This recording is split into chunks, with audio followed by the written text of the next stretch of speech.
Em 485 a.C., quando conquistada pelos babilônios, Israel era uma terra árida, onde os poucos camponeses que a habitavam davam duro para sobreviver. Esta era a terra que Deus havia prometido para Abraão, Isaque e Jacó, e aos seus descendentes para sempre. Toda a terra que você está vendo, darei a você, Abraão, e a sua descendência para sempre. A terra não poderá ser vendida definitivamente, porque ela é minha. O povo que orgulhosamente habitava a terra prometida foi dizimado, espalhado e levado à Babilônia, onde passou 70 anos, conforme predito por Jeremias. Toda esta terra se tornará uma ruína desolada, e vocês estarão sujeitos ao rei da Babilônia durante 70 anos. Muitos judeus haviam voltado a Jerusalém para reerguer o templo, mas o resto da cidade estava em ruínas, suas paredes derrubadas e portões queimados. Em meio à desolação, Deus inspirou o profeta Zacarias a proferir uma das profecias mais notáveis já registradas. Ela predizia o período bíblico conhecido como os últimos dias. Farei de Jerusalém uma taça que embriague todos os povos ao seu redor. Farei de Jerusalém uma pedra pesada para todas as nações. O cumprimento dessa profecia após o admirável renascimento de Israel em 1948 é constatado pelo mundo todo. Exatamente como previsto na Bíblia, ao invés de Nova York, Berlim ou Moscou, a pequenina Jerusalém é o fardo maior dos países do mundo. O peso que ela tem é tal que o Conselho de Segurança das Nações Unidas dedicou quase 1/3 das suas deliberações a Israel, que representa apenas 1/1000 da população mundial.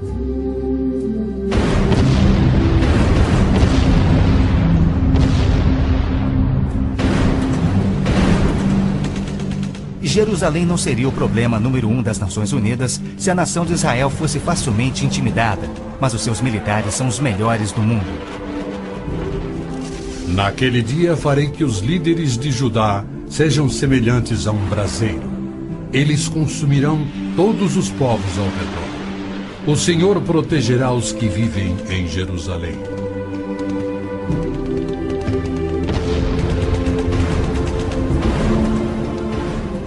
E exatamente como previsto, Israel tem devorado quem o ataca, vencendo todas as guerras, apesar de enormes desvantagens.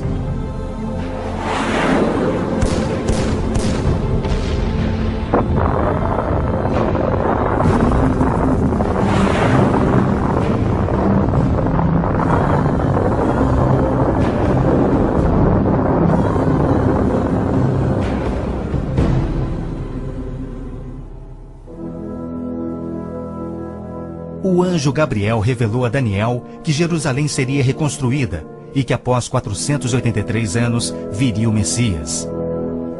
E que seu próprio povo, o povo de Israel, o rejeitaria e o crucificaria. Que a cidade e o templo ficariam outra vez em ruínas. E foi assim que aconteceu. Depois o ungido será morto e já não haverá lugar para ele. A cidade e o lugar santo, o templo, serão destruídos pelo povo do governante que virá. Jesus entrou em Jerusalém no dia exato da profecia, foi aclamado como Messias e depois rejeitado. Jesus mesmo profetizou: Eu lhes garanto que não ficará aqui pedra sobre pedra, serão todas derrubadas.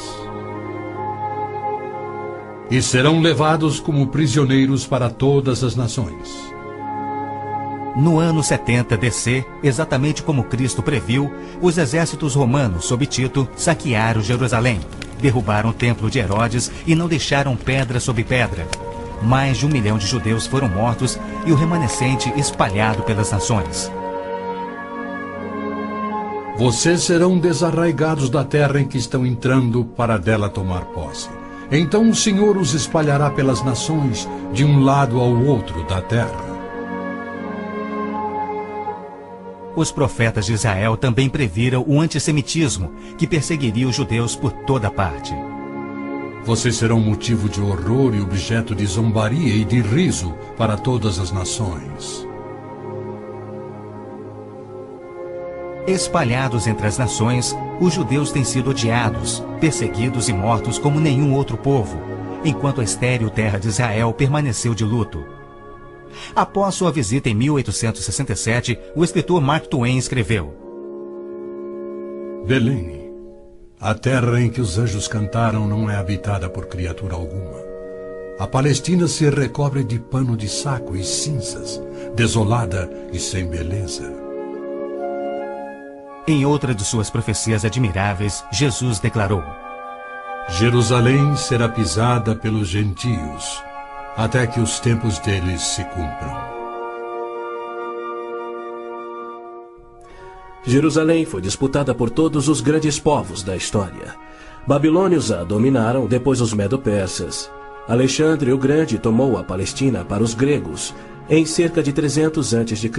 Depois foram os egípcios, seguidos pelos assírios e então os romanos. Invasores islâmicos se apoderaram dela, mas foram depostos nas cruzadas. Mais tarde, os mamelucos islâmicos do Egito a tomaram. Depois, os turcos otomanos reinaram por 4 séculos. E ao longo destes séculos, os judeus ali viveram e sofreram. O pleno cumprimento das profecias bíblicas sobre Israel, Jerusalém e os judeus é a prova incontestável da existência de Deus e da veracidade bíblica. Muitos pensam que as cruzadas católicas libertaram a Terra Santa para os judeus, quando, na verdade, massacraram os judeus e tomaram a terra para a Igreja Católica. O Papa Urbano II, que organizou a primeira cruzada, desafiou seus seguidores a seguirem a estrada para o Santo Sepulcro, tomando a terra daquela raça malvada e sujeitando-a ao seu domínio. Hordas de voluntários, ostentando a bandeira da cruz, massacraram os judeus, a linhagem terrena de Cristo. Isso por todo o trajeto a Jerusalém. O líder da cruzada, Godofredo de Bouillon, jurou que se vingaria pelo sangue de Cristo, matando até o último dos judeus. Ao tomarem a cidade de Davi, seus homens perseguiram os judeus até a sinagoga e atearam fogo nela. Os papas subsequentes trataram os judeus como leprosos sem qualquer direito. Entre estes, Pio VII, Leão XII, Pio VIII e Gregório XVI. O abuso de Hitler contra os judeus alemães antes da Segunda Guerra descortinou um antissemitismo fervilhante que se estendeu por todo o mundo. Ao navio transatlântico St. Louis, abarrotado com 1.100 refugiados judeus, foi negado acesso a todos os portos nas Américas do Sul, Central e do Norte. 700 destes tinham vistos de imigração para os Estados Unidos, porém o presidente Roosevelt os enviou de volta para morrerem nos fornos de Hitler. Até mesmo a Suíça rejeitou os judeus, devolvendo-os aos seus assassinos, e serviu como banqueira de Hitler, guardando para os nazistas bilhões de dólares em ouro e dinheiro roubado das vítimas judias. No final da Segunda Guerra, a promessa de Deus de retornar o seu povo à Terra Prometida parecia mais absurdamente ilógica do que nunca. 6 milhões de judeus perderam a vida no Holocausto de Hitler, um fato que muitos continuam a negar. Embora Adolf Eichmann relatou, enquanto prisioneiro, que o massacre dos judeus foi o maior de todos os crimes, a maior dança funesta da história da humanidade.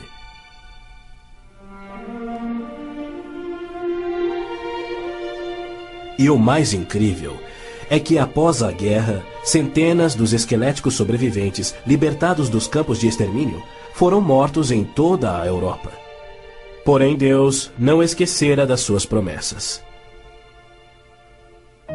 De 1945 a 1948, apesar de um cruel bloqueio naval inglês, 10 navios antigos contrabandearam 70.000 sobreviventes do Holocausto para dentro da Terra Prometida. Nas palavras de um dos sobreviventes, os velhos navios e a frota britânica eram ameaças menores que a vida na Europa. Pela primeira vez em anos tínhamos um propósito: a criação de um Estado judeu. Milhões de judeus têm voltado a Israel oriundos de mais de 100 países. A existência de Israel hoje, na Terra Prometida, é incontestavelmente uma obra de Deus. Vejam, eu os trarei da terra do norte e os reunirei dos confins da terra. Aquele que dispersou Israel o reunirá. Em novembro de 1947, as Nações Unidas adotaram a sua Resolução 181. Ela dividia a Palestina, dando 18% aos judeus e 82% aos árabes. E tornou Jerusalém uma cidade internacional que, conforme o Vaticano também insistiu, nunca poderia ter domínio judeu. O mundo árabe rejeitou esta resolução e exigiu toda a Palestina. Até hoje, nenhum mapa árabe admite a existência de Israel.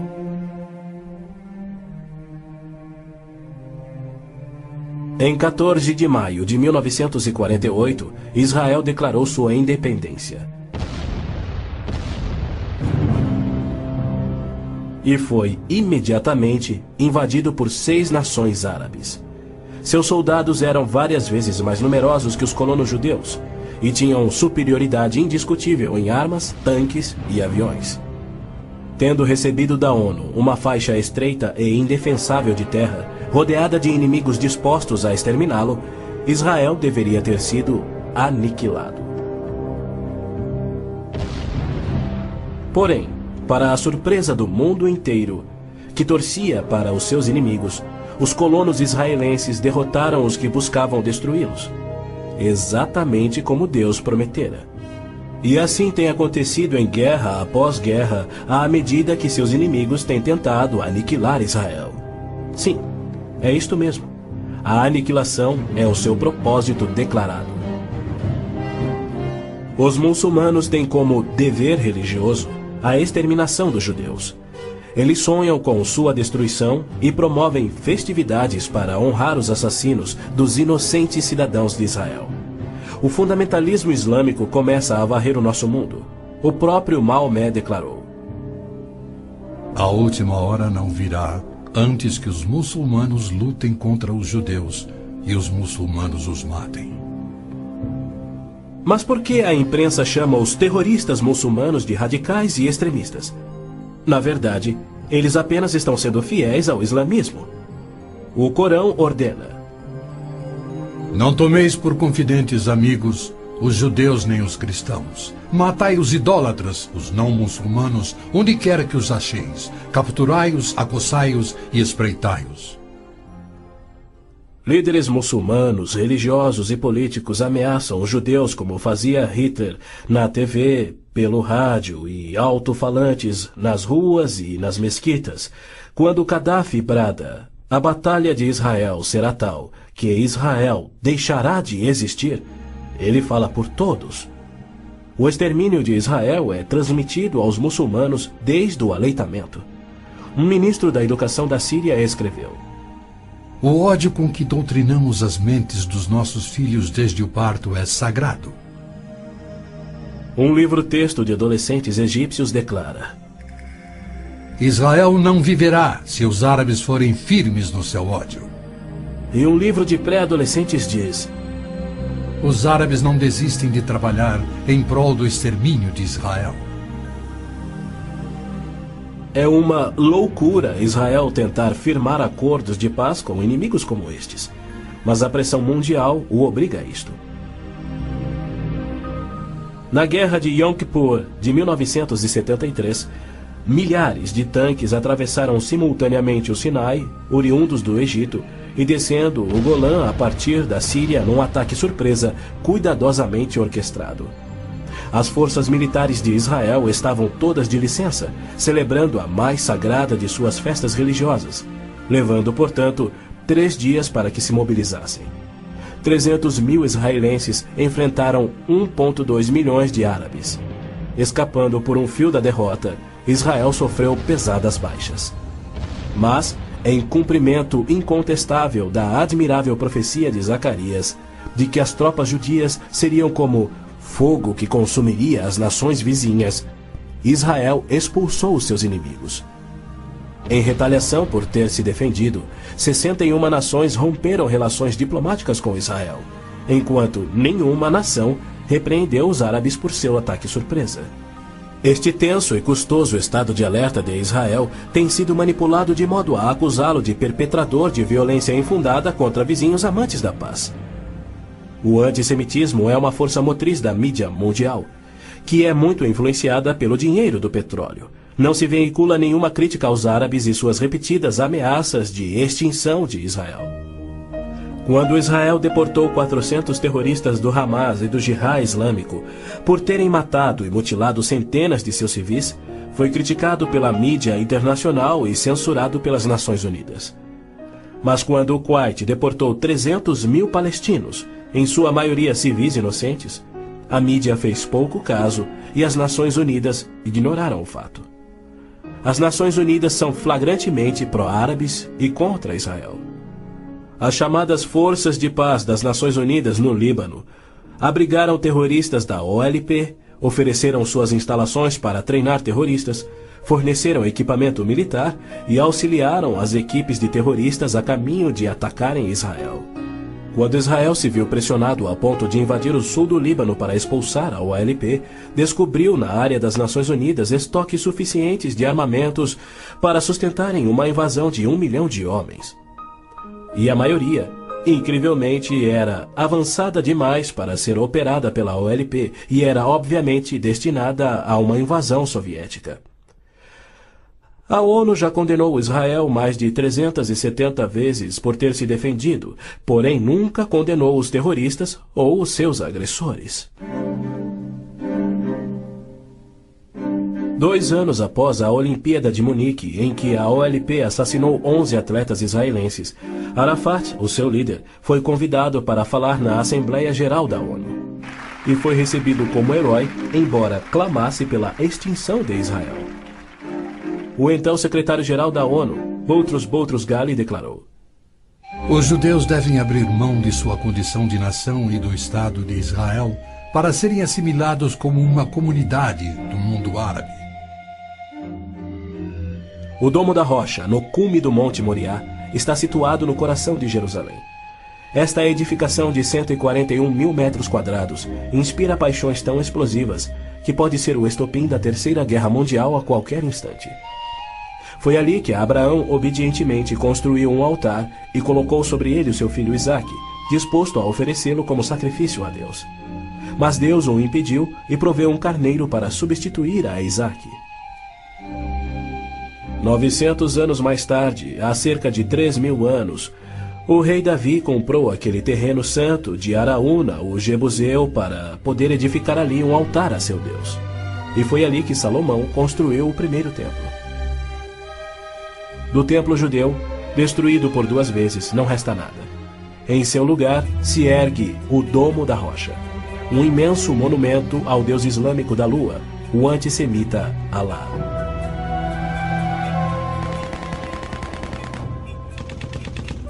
Em 1967, quando Israel capturou o leste de Jerusalém e junto com ele o Monte do Templo, isto parecia contradizer a profecia de Cristo de que Jerusalém seria pisoteada pelos gentios até a sua vinda. Mas, incrivelmente, Israel imediatamente devolveu o Monte do Templo aos cuidados do rei Hussein da Jordânia. Este, por sua vez, o confiou a Yasser Arafat e a sua OLP em 1994. Assim, o coração de Jerusalém está nas mãos de gentios e as nações dos gentios de todo o mundo exigem o controle. Uma das principais tensões no Oriente Médio, hoje em dia, é a questão do chamado povo palestino. A Organização de Libertação da Palestina, a OLP, liderada por Yasser Arafat desde 1969, alega representar os palestinos. A OLP declara: Nosso conflito com o inimigo sionista não surge em função da demarcação de suas fronteiras, mas sim da própria existência de Israel. A OLP, como todos devem saber, é uma organização islâmica de terrorismo. Ela treinou as gangues de assassinos de Idi Amin, que mataram 300 mil cristãos negros em Uganda. Na verdade, a maioria das organizações terroristas em todo o mundo foram treinadas pela OLP. Arafat cometeu seu primeiro assassinato aos 20 anos. Sob sua liderança, a OLP se tornou a maior, a mais rica, a mais violenta e a mais sangrenta das organizações terroristas já conhecidas. Em 1970, a OLP tinha 55 bases na Jordânia, e seu terrorismo contínuo contra os civis jordanianos era tão maligno que o rei Hussein a atacou com suas tropas de beduínos, e após semanas de sangrentas batalhas, expulsou a OLP para o Líbano. Ali, a OLP aniquilou as cidades cristãs de Damour, Beit Malá, Tal Abbas e outras. A mídia fez vistas grossas ao seu reinado de terror no Líbano. A imprensa internacional foi ameaçada e se manteve em silêncio. Os que ousaram divulgar a verdade tiveram mortes brutais. Larry Buckman e Sean Turan, da TV ABC, Mark Trion, da Rádio Belga Livre, Robert Pfeffer, da revista Der Spiegel, e outros. Cerca de 300 mil civis libaneses foram mortos e mais de 100 mil das jovens sobreviventes foram engravidadas por estupros da OLP antes que Israel a expulsasse. Porém, novamente, Israel foi censurado.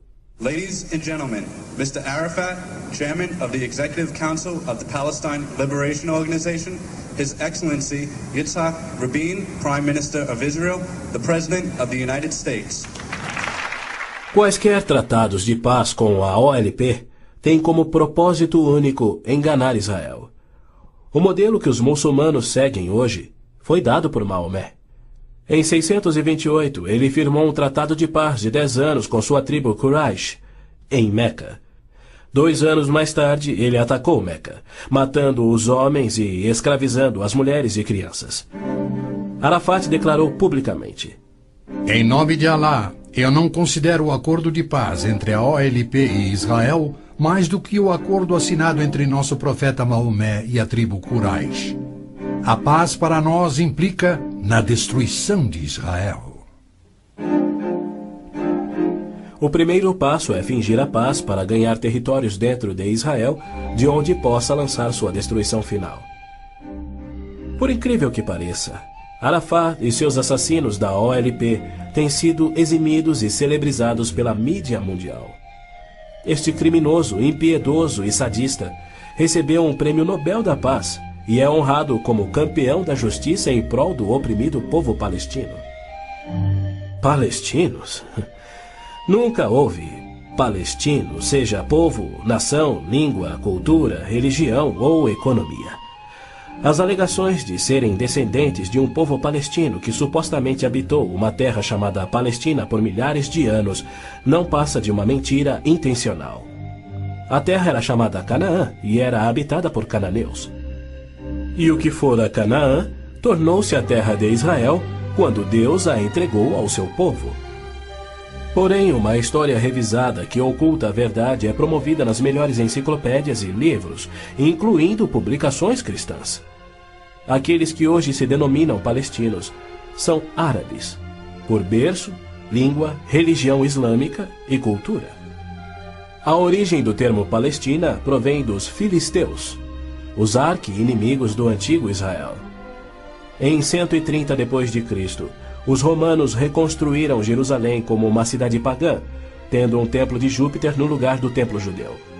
Provocados à rebelião, 500 mil de judeus foram mortos e milhares escravizados. Os romanos, irados, renomearam a terra de Israel, batizando-a de Síria-Palestina. Assim surgiu o termo palestino. Dali em diante, os judeus que ali viviam foram chamados de palestinos. Na Segunda Guerra, o exército britânico tinha uma brigada palestina composta por voluntários judeus. A Orquestra Sinfônica da Palestina era de judeus, assim como o Palestine Post era um jornal de judeus. Em 1948, árabes fugidos de Israel começaram a alegar que eles eram os verdadeiros palestinos e que a terra de Israel sempre lhes pertencera. E a mídia mundial promove essa mentira. Mas a verdade é que em 1948 os árabes ocupavam meros 3% da Palestina. Enquanto que a posse de Israel data de 4.000 anos de quando Abraão adquiriu a caverna Macpela em Hebrom. Ali Abraão sepultou sua esposa Sara, e ali estão enterrados Abraão, Isaque, Rebeca, Jacó e Lia. Em Hebrom, Davi foi coroado rei. É um lugar sagrado para os judeus e não tem nada a ver com os árabes ou com o Islã. E ainda assim os muçulmanos ignoram a presença contínua dos judeus por 3.000 anos e dizem que Hebrom é sua. Construíram uma mesquita e estão determinados a expulsar todos os residentes judeus.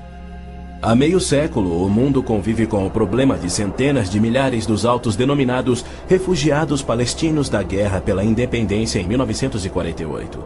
Em mais uma mentira típica, a mídia internacional acusa os judeus de impiedosamente desalojarem a população nativa. Mas, na verdade, foi o alto comando árabe que os instruiu por rádio a deixar rapidamente a Palestina enquanto eles massacrariam os judeus. Uns 350.000 fugiram. Muitos ficaram. Os que ficaram hoje são cidadãos israelenses e atualmente compõem uns 16% do eleitorado de Israel. A Jordânia anexou o território palestino designado pela ONU, expeliu todos os judeus, destruiu as sinagogas judaicas e renomeou de margem ocidental as terras conhecidas por Judéia e Samaria desde os tempos bíblicos.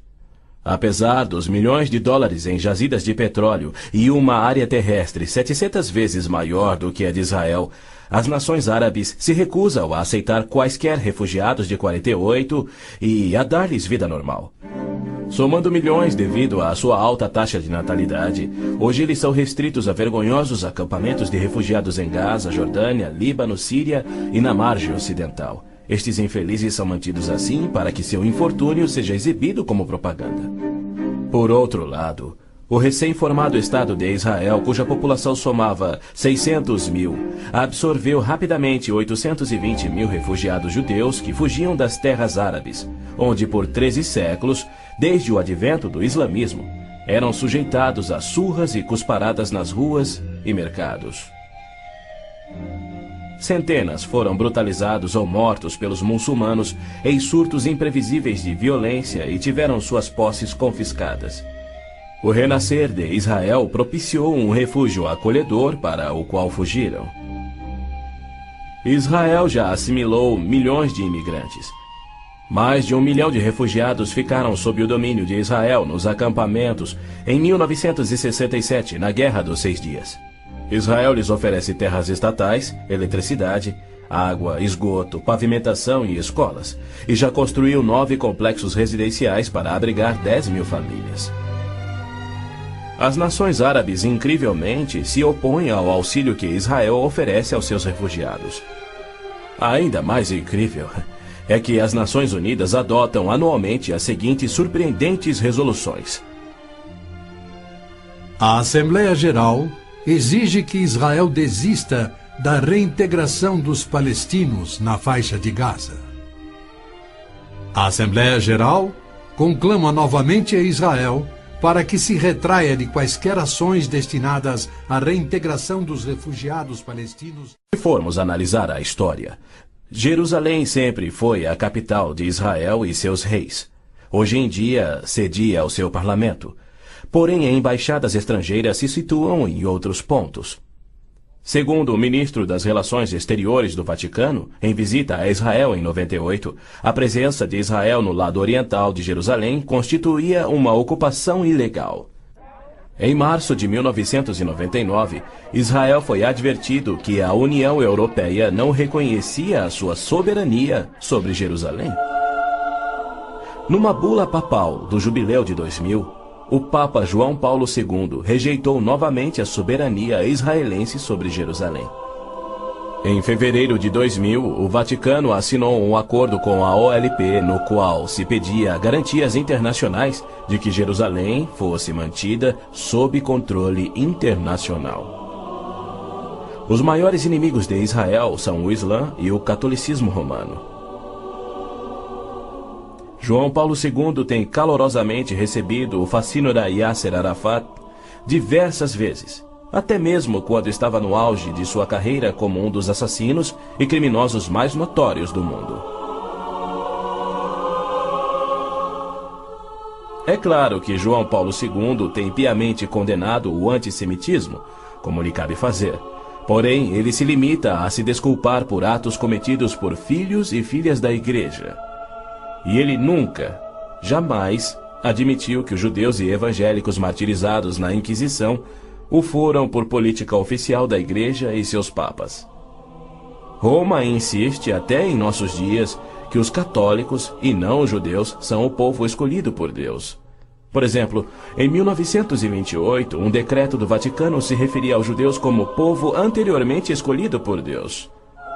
Em 1965, o Segundo Concílio do Vaticano declarou: a Igreja constitui o novo povo de Deus.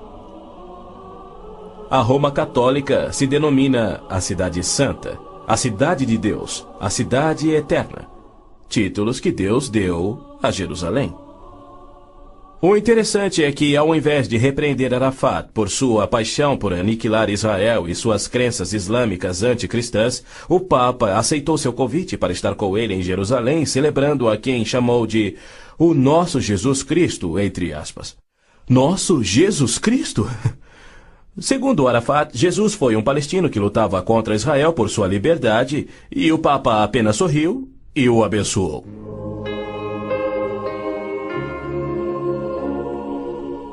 Os judeus culpam a Cristo e aos cristãos pelo antissemitismo do catolicismo romano. Mas o catolicismo, com seu falso evangelho de obras, sacramentos, purgatório e indulgências, não representa o cristianismo bíblico. Nenhum cristão verdadeiro poderia ser antissemita. Jesus foi um judeu. Inclusive, a Igreja Católica matou muito mais evangélicos do que judeus. O Papa Inocêncio III massacrou por completo a cidade de Béziers, na França. Morreram cerca de 60 mil cristãos albigenses. E segundo o Papa, foi o auge do seu papado. Os exércitos dos papas levaram um século para exterminar os albigenses e o mesmo destino foi imposto aos valdenses, huguenotes, husitas e outros. No massacre de São Bartolomeu foram chacinados 70 mil huguenotes, mais 200 mil foram mortos depois e 500 mil fugiram da França para salvar a vida. E como estes, há muitos outros exemplos. Hitler não assassinaria os 6 milhões de judeus se os séculos do antissemitismo romano não tivessem preparado o caminho. Em 26 de abril de 1933, Hitler relembrou aos representantes do Vaticano, Bispo Börning e Monsenhor Steinmann, que por 15 séculos Roma considerara os judeus parasitas a serem exterminados, e que ele lhes oferecia uma solução final para o problema dos judeus.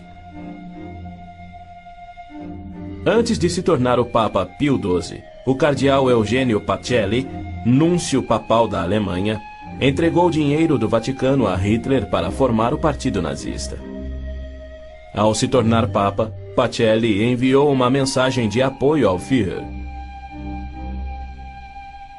Ao ilustre Herr Adolf Hitler, Führer e chanceler do Reich alemão.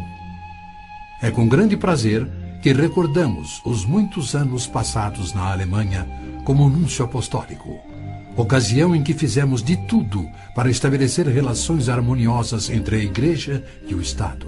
Agora, suplicamos ainda mais fervorosamente para alcançarmos este alvo. Era 1939 e os abusos de Hitler, bem como suas intenções para os judeus, já eram conhecidos em todo o mundo.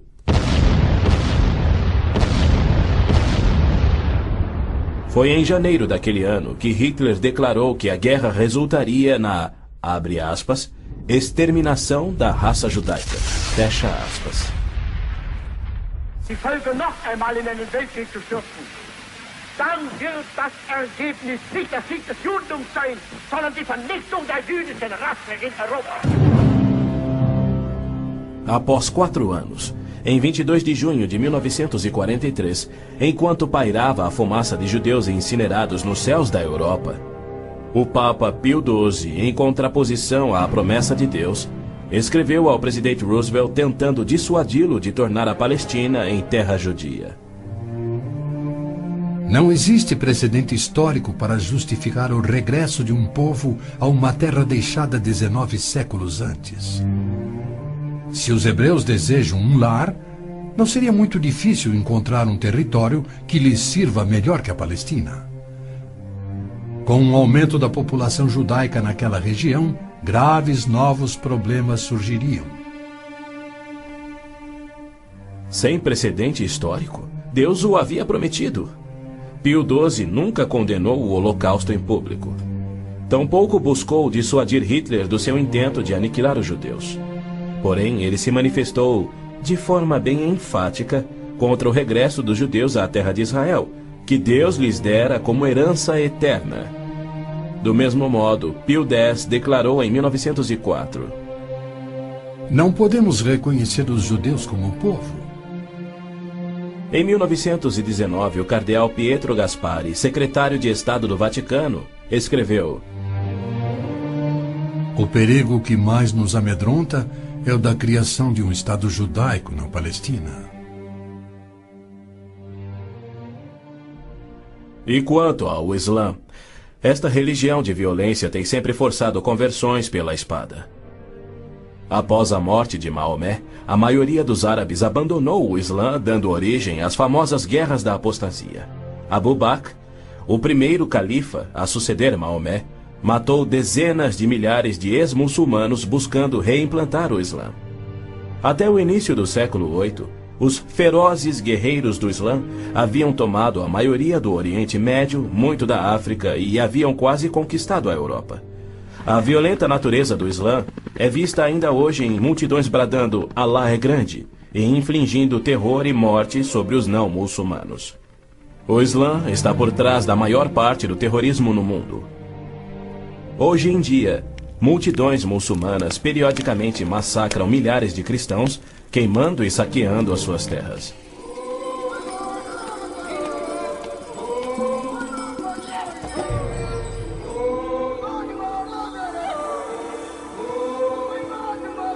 No sul do Sudão, milhões de cristãos negros estão sendo privados de alimento, escravizados e até mortos pelo governo islâmico do norte. É verdade que os judeus foram mortos durante as cruzadas, mas isso foi contra o ensinamento de Cristo e seu divino exemplo. Já os terroristas muçulmanos matam como forma de obediência a Allah, em obediência ao Corão e ao ensino e exemplo de Maomé. Qualquer estudioso muçulmano concordará ser o dever sagrado de todo muçulmano em todas as eras praticar guerra santa o quanto for possível para forçar o mundo inteiro à submissão ao Islã. O Corão mantém mais de 100 versículos sobre lutar e matar neste propósito. Porém, a mídia internacional insiste em descrever o Islã como religião pacífica. Tony Blair, o premier britânico, classificou o Islã dizendo ser sinônimo da paz, tolerância, além de uma força para o bem. Muitos políticos de destaque no Ocidente têm elogiado o Islã e seus caminhos pacíficos, e líderes religiosos também.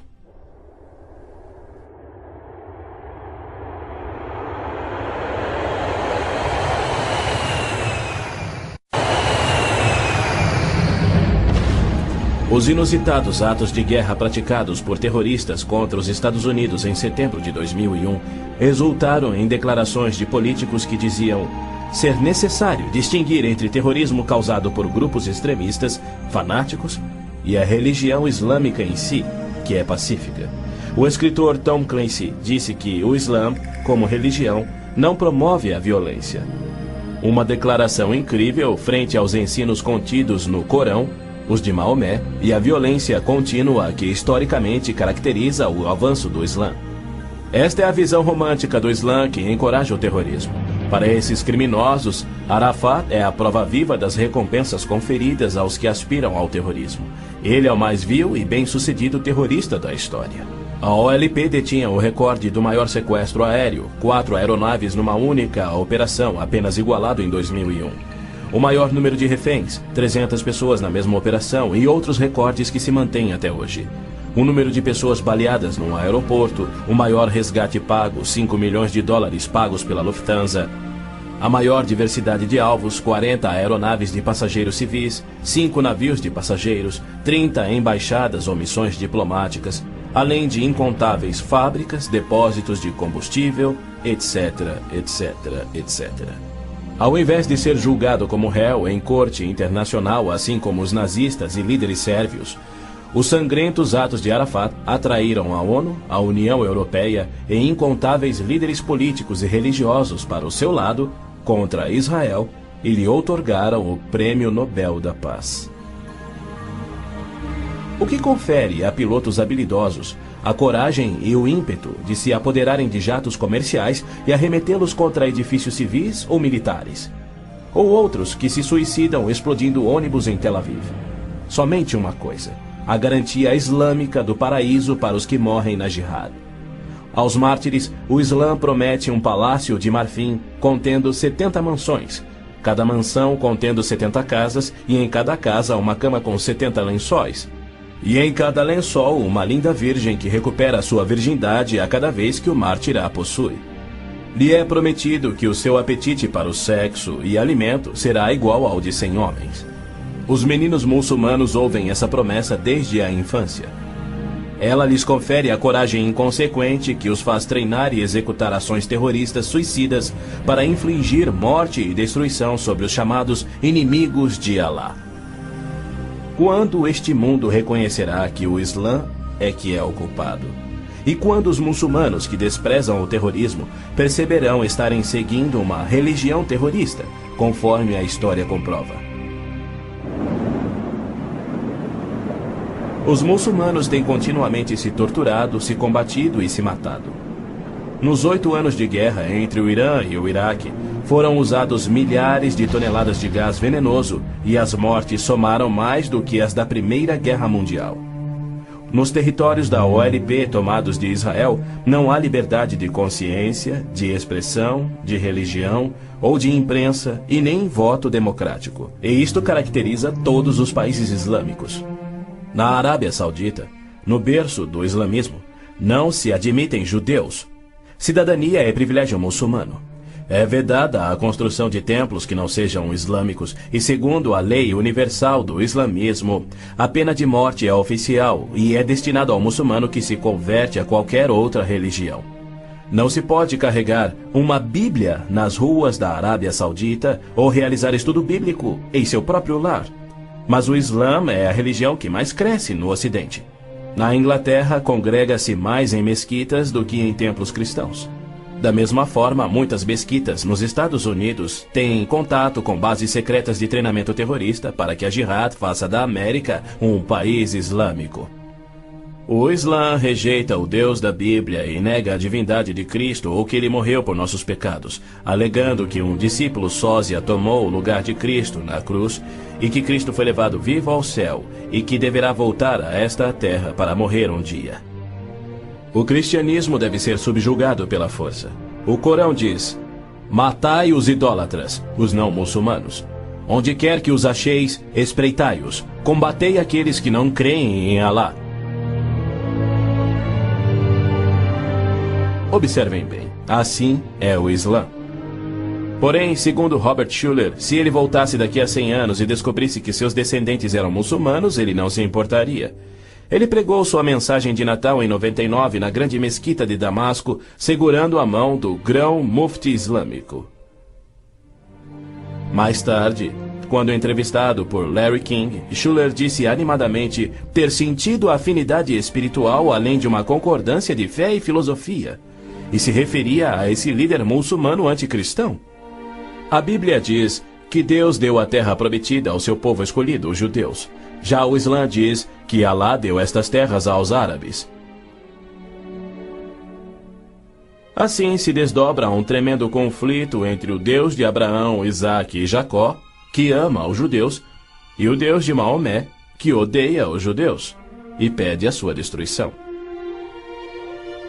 O conflito real não é entre judeus e árabes, mas entre o Deus da Bíblia cujo nome é Javé, e o Deus do Corão, chamado Alá. 12 vezes no texto bíblico Deus refere-se a si mesmo como o Deus de Abraão, o Deus de Isaque e o Deus de Jacó. Então, Javé declarou a Moisés: diga aos israelitas, o Senhor, o Deus dos seus antepassados, o Deus de Abraão, o Deus de Isaque, o Deus de Jacó enviou-me a vocês. Esse é o meu nome para sempre, nome pelo qual serei lembrado de geração em geração. É Satanás que tem inspirado 3.000 anos de antissemitismo. Se os judeus fossem destruídos, o Messias não poderia nascer. Mesmo após a vinda de Cristo, se Satanás destruísse os judeus, Javé seria um mentiroso, incapaz de cumprir sua promessa de restaurar a terra a Israel para que dali Cristo reinasse no trono de Davi na sua segunda vinda. A integridade de Deus tem a ver com a sobrevivência de Israel. Embora não conste uma única vez no Corão, há mais de 800 menções de Jerusalém na Bíblia. Dela é dito repetidas vezes ser o local em que Javé, o Deus da Bíblia, estabeleceu o seu nome para sempre. Yasser Arafat alega que Jerusalém tem sido uma cidade árabe há milhares de anos, quando na realidade ela nunca o foi. Em julho de 1889, constou no jornal Pittsburgh Dispatch que, dos 40.000 habitantes de Jerusalém, 30.000 eram judeus e a maioria do restante era cristã. Quando Israel declarou sua independência em 1948, havia 100.000 judeus vivendo na Jerusalém antiga. Ela foi fundada há 3.000 anos por Davi, o grande rei de Israel, e se manteve uma cidade judia desde então. Não é à toa que mais de 40 vezes a Bíblia se refere a Jerusalém como sendo a cidade de Davi. Ali Deus estabeleceu o trono de Davi para sempre. E naquele trono, o Messias, descendente de Davi, deverá reinar sobre Israel e o mundo. O Senhor Deus lhe dará ao Messias o trono de seu pai Davi, e ele reinará para sempre sobre o povo de Jacó. Jerusalém é um cálice de tontear porque líderes mundiais rejeitam o Deus bíblico e seu plano de paz para Jerusalém e o mundo. A insistência do Vaticano e da ONU de que Jerusalém deve ser uma cidade internacional e dos muçulmanos que dizem que ela lhes pertence constituem desafios ao Deus de Abraão, Isaque e Jacó, assim como a paixão muçulmana pela destruição de Israel. As nações muçulmanas estão se armando com mísseis capazes de portar ogivas químicas e biológicas, além de nucleares. Certamente não são armas de defesa. Todo mundo sabe que tem um propósito único: chover morte e destruição sobre Israel. A Síria já fabricou milhares de ogivas químicas, tem vastos estoques de armas biológicas e triplicou seu poderio militar e aéreo desde a Guerra de Yom Kippur em 1973. Israel também tem armas nucleares, atualmente posicionadas em modernos submarinos, e certamente não seria vencido sem utilizá-los. Era a isto que Cristo se referia quando, numa surpreendente profecia que antevia os armamentos modernos, ele alertou sobre uma destruição tão incrível que, se ele não intervisse para interrompê-la, não restaria vida na Terra? E se aqueles dias não fossem abreviados, ninguém sobreviveria. Ninguém sobreviveria. O Armagedon é tema frequente nas profecias bíblicas. A Bíblia descreve com clareza os eventos que anteciparão o Armagedon. Milhões de judeus já voltaram a Israel depois de serem espalhados entre as nações. Eles reconstruíram Israel a partir do nada e sentem-se seguros com uma falsa paz. Com a progressão do processo dessa falsa paz, os árabes matam e queimam as casas dos árabes que suspeitam estar cooperando com Israel. Terroristas muçulmanos que matam judeus são honrados nos países árabes. Ruas e feriados recebem os seus nomes. Na virada do milênio, o Prêmio Palestino de Cultura foi outorgado a Abu Daud por seu livro no qual descreveu como planejou e executou o assassinato de 11 atletas israelenses nas Olimpíadas de Munique em 72. Ainda assim, os israelenses seguem sonhando em alcançar a paz com aqueles que juraram exterminá-los. Logo a seguir virá aquilo que Jeremias chamou de o tempo da angústia de Jacó. Exércitos do mundo, sob o anticristo, serão trazidos ao Armagedon por Javé, no intento de puni-los por terem odiado, perseguido e matado o seu povo Israel, e para disciplinar Israel por sua descrença. Você, anticristo, avançará contra Israel, o meu povo, nos dias vindouros.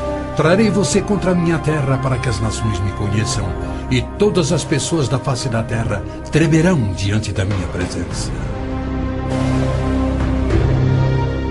Reunirei todos os povos para lutarem contra Jerusalém. Depois, o Senhor sairá para a guerra contra aquelas nações. As frases "a minha presença" e "o Senhor sairá para a guerra" indicam que Deus mesmo virá salvar Israel no Armagedon. Zacarias diz: Deus virá como um homem ressurreto que foi traspassado. Este só pode ser o Messias, a quem Isaías chamou Deus poderoso, o Pai eterno. Ouça novamente as previsões dos profetas judeus sobre a rejeição do Messias, sua crucificação pelo seu povo e sua morte pelos pecados do mundo. Perfuraram minhas mãos e meus pés na crucificação. Foi desprezado e rejeitado, eliminado da terra dos viventes. Por causa da transgressão do meu povo, ele foi golpeado. Então o ungido será morto e já não haverá lugar para ele, apenas para os pecados do mundo. Em consonância com os profetas de Israel, João nos revela o Armagedon no último livro da Bíblia e nos mostra Cristo voltando do céu para destruir o anticristo, exatamente como Paulo também profetizou. Vi os céus abertos e diante de mim um cavalo branco, cujo cavaleiro se chama Fiel e Verdadeiro. Seus olhos são como chamas de fogo, e seu nome é Palavra de Deus. Então vi a besta, o anticristo, os reis da terra e os seus exércitos, reunidos para guerrearem contra aquele que está montado no cavalo e contra o seu exército. Mas a besta foi presa, e com ela o falso profeta. Os dois foram lançados vivos no lago de fogo.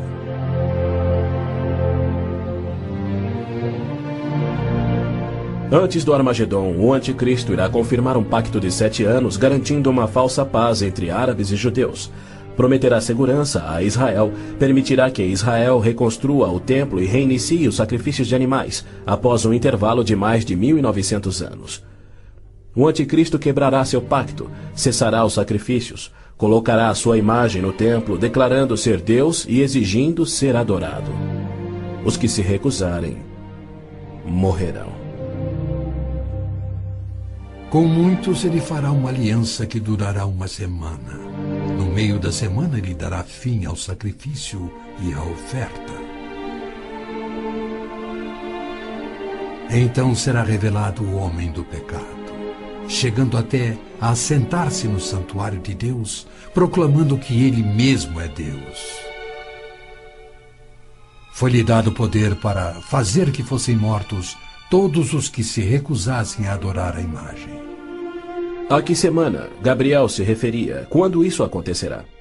Ele disse a Daniel que após 70 semanas ou 490 anos, toda a profecia se cumpriria, Israel seria restaurado e jamais voltaria a desonrar a Deus. No final das primeiras 69 semanas de anos, ou seja, 483 anos, o Messias viria e seria morto.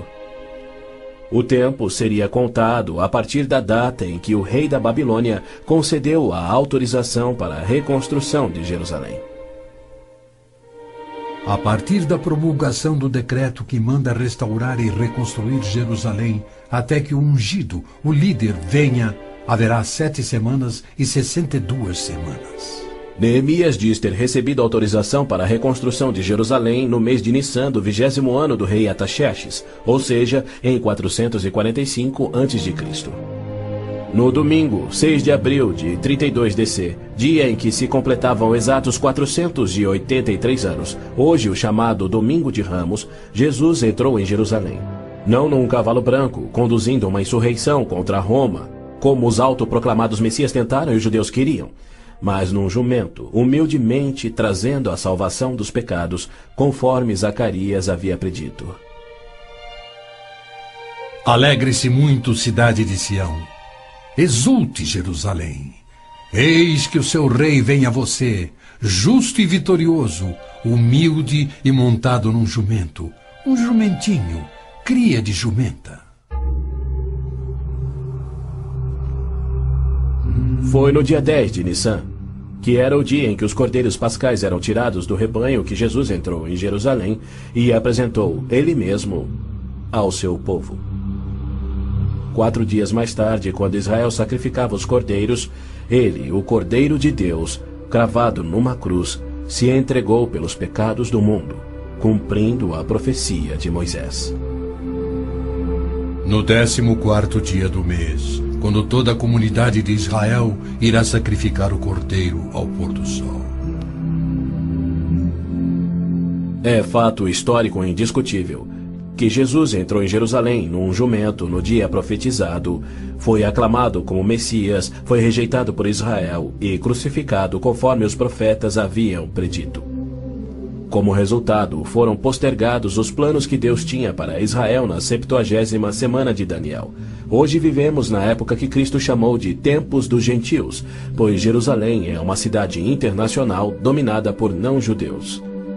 E Cristo tem construído a sua igreja, composta tanto por judeus quanto gentios que creem em seu nome. Somente quando esta igreja for arrebatada para os céus, conforme prometido por Cristo, é que terá início a 70ª semana de Daniel. Israel tem profundos problemas espirituais e morais, há hostilidade entre judeus religiosos e seculares e uma desilusão crescente com o judaísmo, especialmente entre a juventude. Israel sofre com drogas, pornografia, prostituição, juventude rebelde, estupros, roubos e assassinatos. Israel precisa se voltar em arrependimento para o Deus de Abraão, Isaque e Jacó. Mas os rabinos nada têm para oferecer aos pecadores arrependidos. Exatamente como Oséias profetizou, eles não fazem sacrifícios pelo pecado há 1900 anos, pois não têm um templo. Pois os israelitas viverão muitos dias sem rei e sem líder, sem sacrifício. Foi Deus quem profetizou essa condição. Porque ele permitiria que seu povo escolhido ficasse sem sacerdócio e sem templo no qual oferecer os sacrifícios pelos pecados que ele havia ordenado.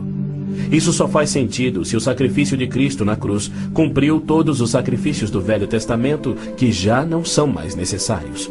Caso contrário, Deus abandonou o seu próprio povo e todo o mundo sem recurso para o pecado. E isso ele nunca faria. As escrituras hebraicas contêm mais de 300 profecias, indicando quando e onde o Messias nasceria e como reconhecê-lo quando ele viesse. Cada uma destas foi especificamente cumprida ao pé da letra na vida, morte e ressurreição de Jesus de Nazaré. Se ele não for o Messias, então não existe o Messias.